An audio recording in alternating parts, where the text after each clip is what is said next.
Samantala, sumemplang ang isang motorcycle rider sa Caloocan City. Paalala ng mga otoridad, doble ingat sa pagmaneho lalo na't maraming nasangan ang ginagawa po ngayon. May live report si Atina Imperial. Atina!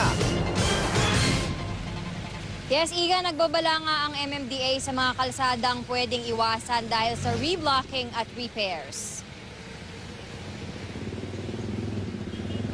Nagsimula noong Biyernes ng gabi ang reblocking sa ilang kalsada sa Metro Manila. Kabilang dito ang reblocking at repair sa C5 Road mula J. Vargas hanggang CJ Capara Street, Araneta Avenue mula Del Monte Avenue hanggang Maria Clara Street, Quezon City, E. Rodriguez Jr. Avenue at C5 sa pagitan ng Mercury at Eastwood Avenue, Fairview Avenue mula Doña Carmen hanggang Winston Street at Congressional Avenue mula Mindanao Avenue hanggang April Street.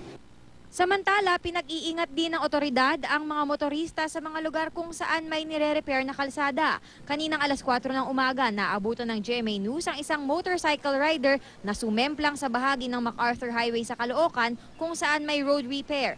Nagtamo ng galo sa mukha ang rider. Mabuti na lamang at nakasuot siya ng helmet kaya walang malubhang tama sa ulo ang biktimang si Jose Llanos. Hindi niyo nakita yung ano? Hindi niyo nakita yung ginagawa? Ayon sa mga residenteng nakatira sa tapat ng inaayos na daan, ilang motorista na raw ang naaksidente sa kalsadang ito. Siguro mga, ano ba yung mga pang-apat na yan. Ano pong napapansin niyo? Saan sila namamali? Sila bumabang? Ano po sila na parang hindi nila po makita yung mga nakatambak na. Tsaka walang warning device eh. Ang mga pulis nagpaalala sa mga motoristang dumadaan sa mga ginagawang kalsada. Pag umulan, yung mga bato, mga tambak na lupa, kumakalat yun, ma'am, nagkakalat.